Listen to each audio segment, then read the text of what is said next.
ইব্রাহিম আলাইহিস সালামের জীবনী এত চমৎকার জীবনী, আমি যখন পড়েছি তখন আমার কাছে আসলেই খুবই মানে আশ্চর্যজনক, মানে এত পরীক্ষা তিনি দিয়েছেন জীবনে। এবং তিনি উসওয়াতুন হাসানা, তাকে উসওয়াতুন উসওয়াতুন হাসানা বলা জি হয়েছে। জি, উনি দেখেন কোরআন মাজিদে। যে নিজের জীবন বিপন্ন করেছেন আগুনে ঝাঁপ দিয়ে, তিনি নিজের ছেলেকে কুরবানি করতে প্রস্তুত হয়ে গেছেন। এগুলো চারটিখানি কথা না, আসলে চারটিখানি কথা না, এগুলি কিন্তু বড় বড় পরীক্ষা, বড় বড় পরীক্ষা। বড় বড় পরীক্ষা। এগুলি মানুষের জীবনে ঘটা, এটা আশ্চর্যজনক ব্যাপার। স্বাভাবিক অবস্থায় থাকা এটা বিরাট ব্যাপার। এর মধ্যে শিক্ষা রয়েছে আমাদের জন্য। অনেক শিক্ষা রয়েছে। এবং দেখেন স্ত্রীদের আনুগত্য, স্ত্রীদের সতীত্বের ব্যাপারে কতটুকু ইয়েছে, যেটা কোরআনের আল্লাহ তাআলা বলছেন ফাসসালিহাতু কানিতাতুন হাফিজাতুল লিল গায়বি বিমা হাফিজাল্লাহ, যে নেককার নারী তারাই। আমি তো দুইটা বৈশিষ্ট্য দুই নারীর মধ্যে পেয়েছি, যে আল্লাহ তাআলা বলছেন যে নেককার নারী তারাই যারা স্বামীর আনুগত্য করে এবং স্বামীর অনুপস্থিতিতে আল্লাহ তাআলা যা তাকে হেফাজত করতে বলেছেন হেফাজত করে। আমি দেখলাম প্রথম গুণটা আছে কার মধ্যে, সেই ইসমাইলের আম্মা হাজেরা আলাইহিস সালামের মধ্যে, তিনি স্বামীর আনুগত্য করেছেন।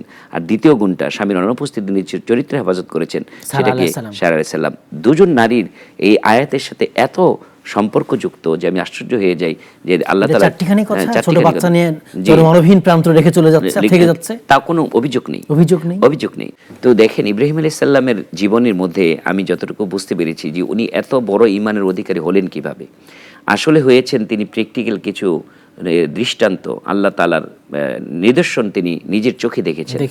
কেন দেখেছেন সেটাও আল্লাহ তাআলা উল্লেখ করেছেন। আল্লাহ তাআলা বলছেন ওয়াইজ ক্বালা ইব্রাহিম রব্বি আরিনী কাইফা তুহিল মাউতা, হ্যাঁ ক্বালা তুহিল মাউতা, হ্যাঁ জিজ্ঞেস করলেন আল্লাহ মৃত মানুষকে কিভাবে জীবিত করো, হ্যাঁ ক্বালা আওয়ালাম তুমিন, আপনার কি সন্দেহ হয়, আপনি কি বিশ্বাস করেন না? ক্বালু বালা ওয়ালাকিন লিয়াতমাইন্না কলবি, না আল্লাহ আমি তো বিশ্বাস করি, একদম 100% বিশ্বাস করি। হ্যাঁ আমার যদি প্র্যাকটিক্যাল এটা দেখতে পেতাম যে একটা মৃত মানুষ, একটা মৃত জীব আমার চোখের সামনে জীবিত হচ্ছে, তাহলে আমি বুঝতে পারতাম যে কিভাবে মৃত্যুর পরে মানুষগুলো জীবিত হবে। হ্যাঁ এটা আমার মনের একটা প্রশান্তি। হ্যাঁ আল্লাহ তাআলা বলছেন ঠিক আছে যাও, তোমার এই দোয়াটা আমি কবুল করে নিলাম। ফাখুয আরবাআতাম মিনাত তায়রি ফাসুরহুন্না ইলাইকা সুম্মা জাআল আলা কুল্লি জাবালিন মিনহুন্না জুজআন ফাদউহুন্না ইলাইকা। এইভাবে করে আল্লাহ তাআলা ডিটেইলস বললেন, হে ইব্রাহিম তুমি কাজ করো, চারটা পাখি নাও, সুন্দর করে লালন পালন করো, পোষ মানিয়ে নাও, তুমি ডাক দিলে যেন চলে আসে এরকম পোষ মানাও। তো দেখা যায় চারটা পাখি পারলো, চারটা পাখি পেলে পালার পরে ওই চার জায়গায় যদি পাহাড়ের চার জায়গায় চলে যায়, ডাক দেয়, নাম ধরে ডাক দিয়ে পাখিদের এক এক পাখির নাম দিয়ে দিয়েছে, ডাক দিলে চট করে পাহাড় থেকে চলে আসে। কেমন আনুগত্য হলো।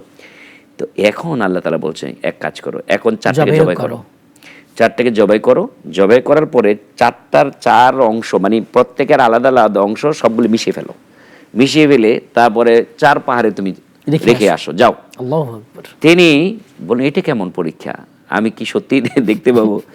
তখন চার পাহাড়ে ওই টুকরাগুলি পাখির, চার রকম পাখি কিন্তু চার রকম পাখির বর্ণনা, কবুতর, কাক, এরকম কিছু বর্ণনা এসছে।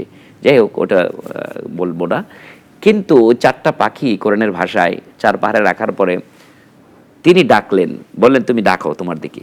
যখন নাম ধরে ডাকলেন আল্লাহু আকবার, ওনার চোখের সামনে দেখতে পেলেন এক পাহাড় থেকে এক পাখির পা, ওই পাহাড় থেকে তার গলা, ওই পাহাড় থেকে তার হাত, এভাবে করে এসে একটা করে জয়েন্ট হয়ে গেল, জোড়া লেগে পাখিটা একদম উড়ন্ত অবস্থায় জীবন্ত হয়ে গেল। সুবহানাল্লাহ। এই দৃশ্য দেখে, এবং একটা না চারটা পাখি এরকম এক জায়গা থেকে একসাথে আস্তে আস্তে সবগুলো একসাথে হলো।